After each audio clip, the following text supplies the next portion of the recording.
Episode 31। आहान की punishment. तुम्हें सोना ही है तो कैसा रहेगा अगर मैं इस मंथ की 10 दिनों की तुम्हारी सैलरी काट दूं। आहान जो अभी भी हल्की नींद में था जब उसकी आवाज सुनता है एकदम से जाग कर कहता है, कौन सो रहा है यहाँ पर भाई? मैं तो जाग रहा था। वो बस आंखें बंद करके मेडिटेशन कर रहा था ना, काम में फोकस करने के लिए। आप मेरी सैलरी तक क्यों जा रहे हो? उसकी नकली हंसी अवधेश को इरिटेट कर रही थी, लेकिन वो उसे इग्नोर ही कर देता है। वो लोग काम ही कर रहे थे जब एक लंबा चौड़ा 6 फीट का अट्रैक्टिव आदमी नोक करके रूम में आता है, जिसे देखकर आहान की आंखें छोटी हो जाती है। तुम वापस कब आए? वह अवधेश को ग्रीट करते हुए कहता है। बस बॉस, अभी अभी आया हूँ। अपने लैपटॉप पर नजरें गड़ाए हुए कहता है। क्या काम हो गया? Awadhesh, yes boss. वो project PS group of industries को ही मिलेगा। मुझे तुमसे यही उम्मीद थी राघव। Well done. अवधेश उसे एक शातिर स्माइल देते हुए कहता है। जी हाँ, ये शख्स राघव ही है जिसे अवधेश ने एक प्रोजेक्ट के सिलसिले में भेजा था। वहीं राघव की तारीफ सुनकर आहान का मुंह बन जाता है। मैंने इतने प्रोजेक्ट हैंडल किए, मेरे लिए तो तारीफ का एक शब्द नहीं फूटता है। और इस 6 फुटिये के लिए बड़ा प्यार आता है इन्हें। अगर इन्होंने उस लड़की से शादी नहीं की होती तो मैंने तो सोचा था भाई इस राघव के बच्चे से ही शादी करने वाले हैं।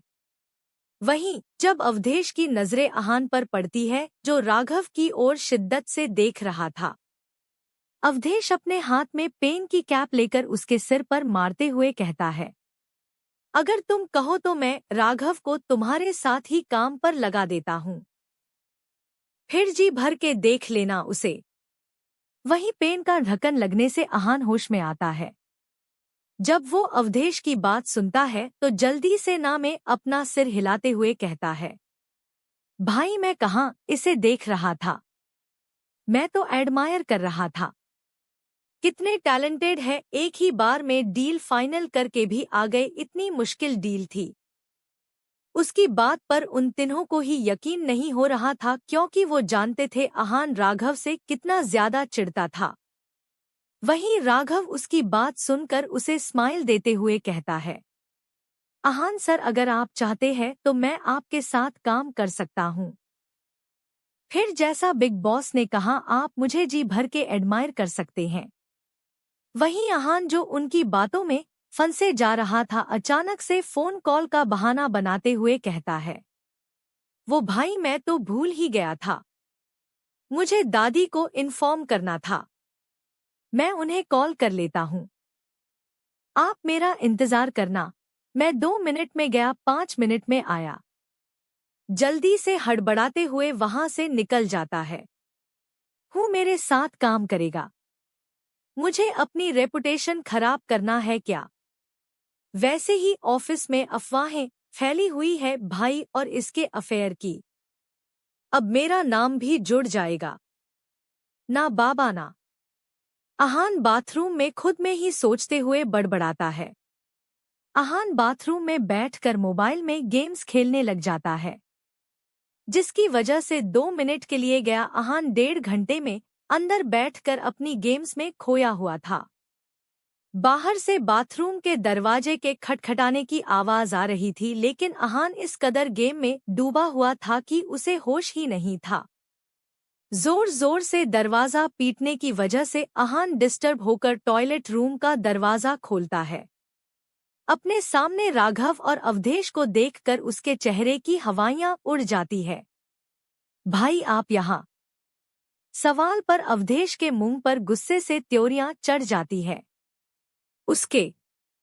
आहान प्रताप सिंह, तुम्हारी 2 महीने की सैलरी कंपनी तुम्हें नहीं देगी, और अगर तुम कंपनी में गेम खेलते पाए गए तो तुम्हारा ईयरली बोनस और हॉलीडेज भी बंद कर दूंगा। अवधेश की शरद आवाज ऊपर से उसकी धमकी सुनकर आहान की सीटी पीटी गुम हो जाती है। आहान भाई वो भाई मैं भाई। क्या भाई भाई लगाया हुआ है, तुम्हारे मुंह ने जबान नहीं है क्या? तुम 1.5 घंटे से अंदर बैठे हुए हो। कितनी देर से राघव ने दरवाजा खटखटाया। जब तुम बाहर नहीं निकले तो जाकर उसने मुझे यहाँ बुलाया। और तुम मजे से गेम खेलने में व्यस्त थे। How can you be so irresponsible Ahaan? क्या भाई भाई लगाया हुआ है, तुम्हारे मुंह ने जबान नहीं है क्या? तुम 1.5 घंटे से अंदर बैठे हुए हो। कितनी देर से राघव ने दरवाजा खटखटाया। जब तुम बाहर नहीं निकले तो जाकर उसने मुझे यहाँ बुलाया। और तुम मजे से गेम खेलने में व्यस्त थे। How can you be so irresponsible Ahaan? Awadhesh उसे गुस्से में डांटते हुए कहता है।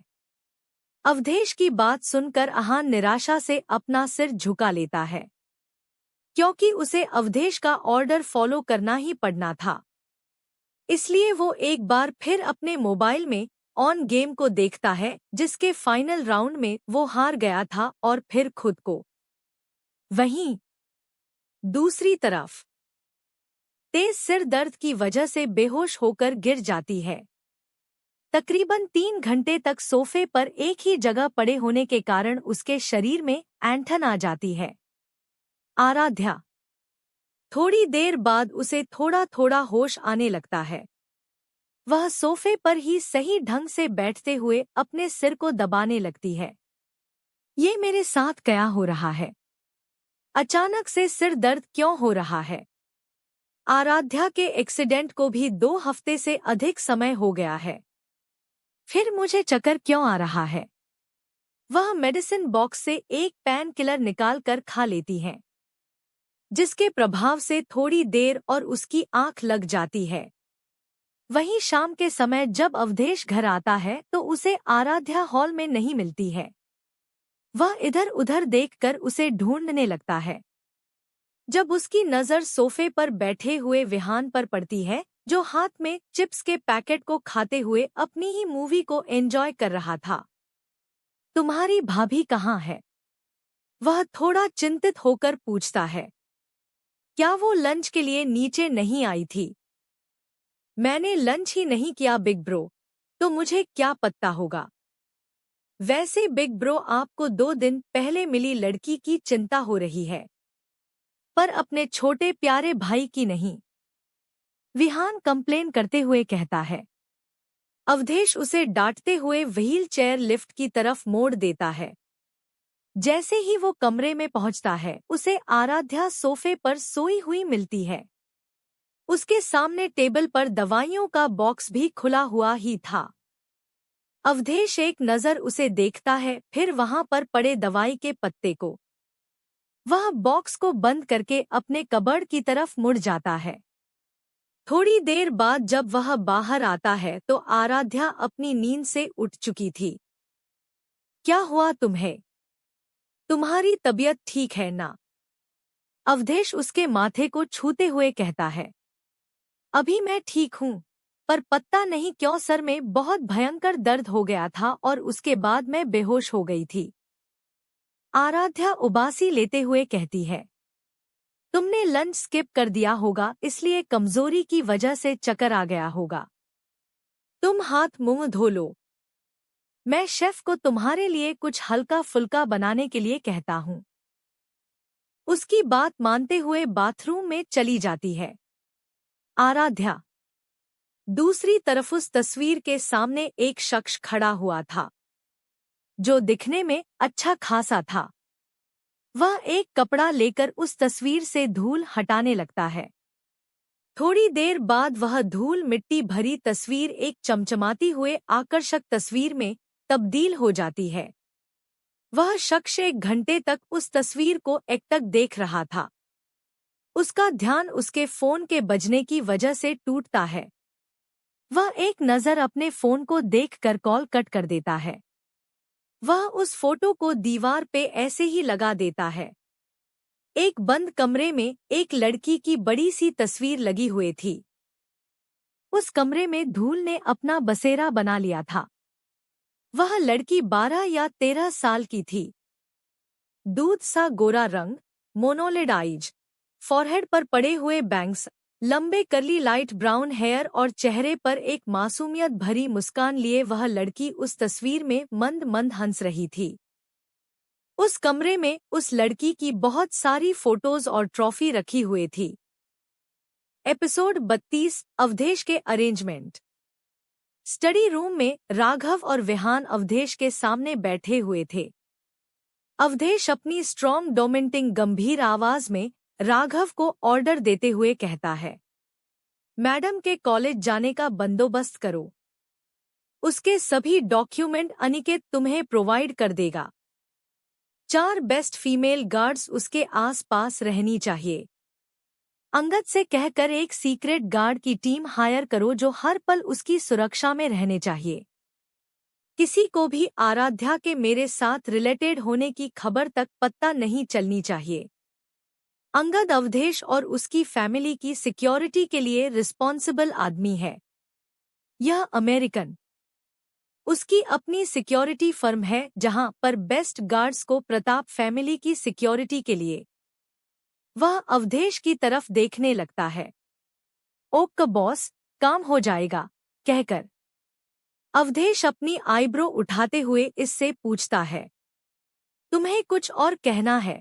राघव जवाब देता उससे पहले ही विहान बोल पड़ता है, भाई आप हैंडसम लग रहे हो, इसलिए राघव आपको देख रहा है ना राघव? मुझे समझ नहीं आता तुम दोनों भाइयों को भगवान अकल देना क्यों भूल गए? अगर कुछ समझ न आए तो मुंह बंद रखना सीख लो। उसकी बात पर अवधेश चिढ़ते हुए कहता है। अवधेश की डांट सुनकर विहान का मुंह बन जाता है। वहीं अवधेश नॉर्मल टोन में ही राघव से कहता है, तुम्हें जो बोलना है बोलो, पूरा दिन नहीं है मेरे पास।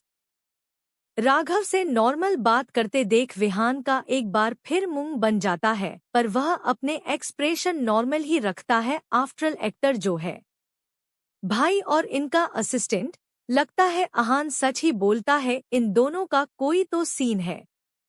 वहीं विहान की सोच से अनजान राघव गंभीर होकर कहता है, बॉस, डॉक्टर कृष्णन अमेरिका से आ गए हैं।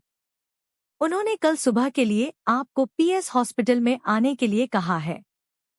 शौर्या सर भी वहीं होंगे। शौर्य अवधेश की चाची चाचा साक्षी और मोहन का बेटा है। राघव की बात सुनकर अवधेश की मुट्ठियां कस जाती है। वह गहरी सांस लेकर उसे अपनी सहमति दे देता है। वहीं डॉक्टर का नाम सुनकर विहान के फेशियल एक्सप्रेशन भी खराब हो जाता है। अवधेश राघव को वहां से जाने का इशारा करता है।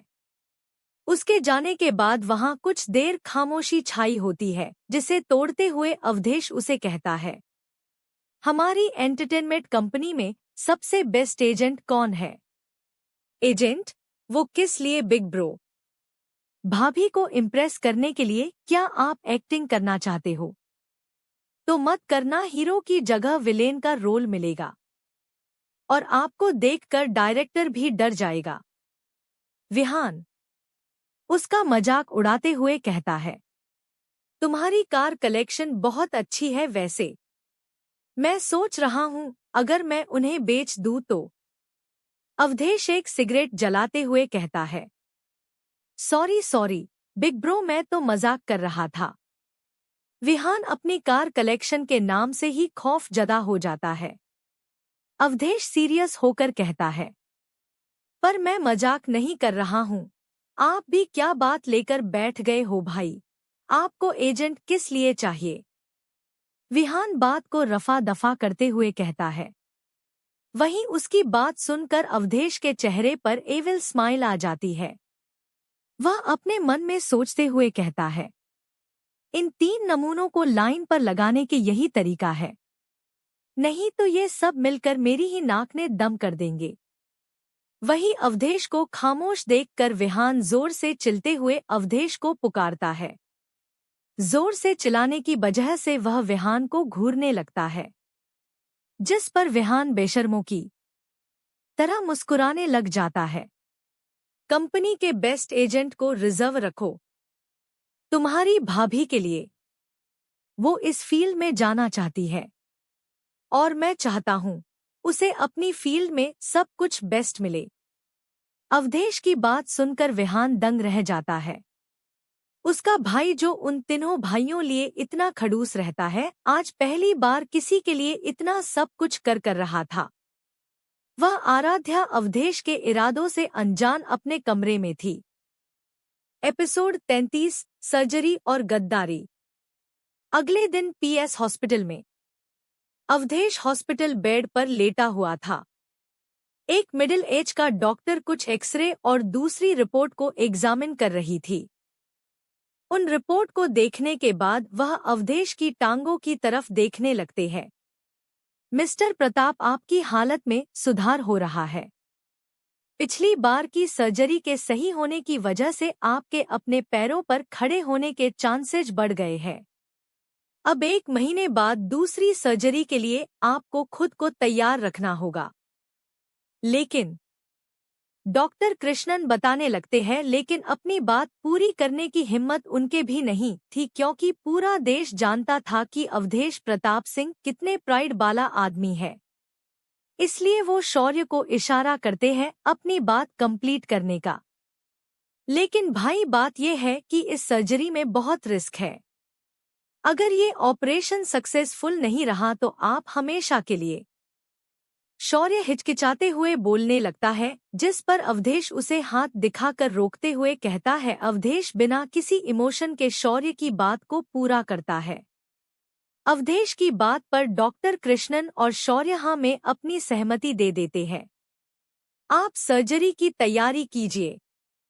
अगर ऑपरेशन सक्सेसफुल भी नहीं रहा तो कुछ भी बदलाव नहीं होगा। मैं अभी भी इस व्हील चेयर पर हूँ, बाद में भी रहूंगा।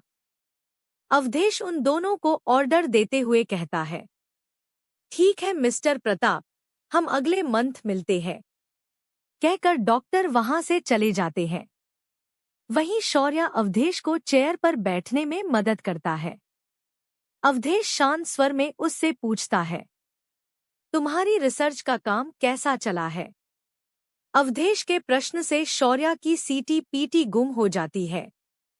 उसके चेहरे पर बजे 12 को देखकर अवधेश बाहर जाते हुए कहता है, अगर तुमने कुछ गड़बड़ की तो याद रखना, तुम्हारा एक्सपेरिमेंट तुम पर ही प्रैक्टिकली आजमाऊंगा। शौर्य जल्दी से बोलते हुए कहता है, भाई कोई गड़बड़ नहीं होगा, पक्का? वहीं शौर्य और अवधेश के सवालों को झेलता उससे पहले ही राघव वहां अवधेश को ले जाने के लिए आ जाता है। वहीं शौर्य और अवधेश के सवालों को झेलता उससे पहले ही राघव वहां अवधेश को ले जाने के लिए आ जाता है। शौर्य को राघव किसी देवदूत से कम नहीं लग रहा था। अवधेश के इसके केबिन से बाहर निकलते ही शौर्य गहरी सांस लेकर खुद को शांत करने की कोशिश करता है।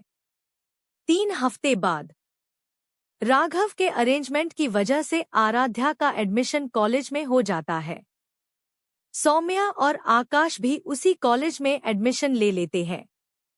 पहली बार आराध्या बाहर की दुनिया में एक नॉर्मल इंसान की तरह एंजॉय कर रही थी। राघव के अरेंजमेंट की वजह से आराध्या का एडमिशन कॉलेज में हो जाता है। सौम्या और आकाश भी उसी कॉलेज में एडमिशन ले लेते हैं। पहली बार आराध्या बाहर की दुनिया में एक नॉर्मल इंसान की तरह एंजॉय कर रही थी। अनिकेत और उसका परिवार बीच बीच में आराध्या से मिलने के लिए वहां आते थे, लेकिन जब भी नाहर राजवंश उससे मिलने आते कहीं से भी अवधेश आकर के प्रकट हो जाता था। इसलिए वो कभी भी आराध्या से उसकी शादी तुड़वाने की बात ही नहीं कर पाते थे, जिसकी वजह से उनके चेहरे पर हमेशा फ्रस्ट्रेशन बनी रहती थी। लेकिन वो आराध्या को एक फ्री बर्ड को तरह एंजॉय करते देख खुश भी थे। वहीं आराध्या एक्स्ट्रा टाइम में अपनी स्किल्स को निखारने में लगी हुई थी। तभी कॉलेज में म्यूजिक और डांस प्रोग्राम की अनाउंसमेंट होती है, जिसमें वो सब अपना अपना नाम लिखा देते हैं। वहीं आने वाले खतरे से अनजान आराध्या भी अपना नाम म्यूजिक में दे देती है। मेहता हाउस में उसने बेस्ट टीचर्स से अपनी एजुकेशन हासिल की थी, इसलिए वो अपनी जीत के लिए तैयार थी। वहीं आने वाले खतरे से अनजान आराध्या भी अपना नाम म्यूजिक में दे देती है। मेहता हाउस में उसने बेस्ट टीचर्स से अपनी एजुकेशन हासिल की थी, इसलिए वो अपनी जीत के लिए तैयार थी। एक हफ्ते बाद उनका प्रोग्राम होना था। आराध्या के सौम्या और आकाश के अलावा कोई नए दोस्त नहीं बने थे, क्योंकि चार लेडीज गार्ड उसके साथ रहती थी। वहीं एक बार जब कॉलेज में एक बिगड़े हुए लड़कों के ग्रुप ने उन्हें परेशान करने को कोशिश की थी, तभी अचानक कहीं से 10-12 गार्ड्स की टीम कहीं से निकल कर आ जाती है, जो उन लड़कों को बेरहमी से पीट देते हैं, जिसके बाद आराध्या का पारा हाई हो जाता है। वह गुस्से में अवधेश को पता नहीं क्या क्या सुना देती है। फिर अपना कुछ सामान दूसरे रूम में शिफ्ट करके उसमें रहने लगती है। आराध्या को इस हरकत से अवधेश गुस्से में तो बहुत था, लेकिन वो अपना गुस्सा अपने अंदर ही दबाए रखता है। ऑपरेशन रूम में जाने से एक दिन पहले वह अंगद को कॉल करके आराध्या के सिक्योरिटी बढ़ाने के लिए कहता है। उसे कहीं न कहीं डर था कि कोई उसकी एब्सेंस में आराध्या के नुकसान न पहुंचा दे। वहीं उसके कहने पर अनिकेत ने भी अपनी एक टीम आराध्या को सिक्योरिटी और उसके आसपास नजर रखने के लिए तैयार कर ली थी। हर तरफ से आराध्या की सुरक्षा करके आश्वस्त होकर अवधेश हॉस्पिटल चला जाता है। उसकी सिक्योरिटी के लिए पूरा टॉप फ्लोर बुक कर लिया गया था। जो हॉस्पिटल का टॉप फ्लोर कम आलीशान होटल का कमरा ज्यादा लग रहा था। वहीं शौर्य ऑपरेशन थिएटर से बाहर खड़ा था। आहान और विहान उसके साथ वीडियो कॉल मीटिंग पर थे। आहान जो 3 महीने के लिए केपटाउन गया हुआ था, जिसमें अभी उसे गए 1 ही महीना हुआ था, जबकि विहान एक मूवी की शूटिंग में व्यस्त था, जिसकी वजह से वो चाहकर भी वहां नहीं आ पा रहा था। वहीं दूसरी तरफ आराध्या के पीछे लगाए हुए सीक्रेट गार्ड को किसी ने बेरहमी से मारा पीटा हुआ था। ये गार्ड अपनी फील्ड्स में माहिर थे। अगर उन्हें कोई मार पीट सकता था, तो इसका मतलब था कि जरूर उनमें कोई ऐसा था जिसने गद्दारी की थी। उससे बात करके शौर्य फोन काटकर ऑपरेशन थिएटर की तरफ बढ़ जाता है। वहीं आराध्या के पीछे अब 5 लोगों की राजवंश परिवार को टीम और अवधेश की 4 फीमेल गार्ड्स ही थी। आने वाले खतरों से बेखबर आराध्या कॉलेज जाने वाले रास्ते पर निकल चुकी थी।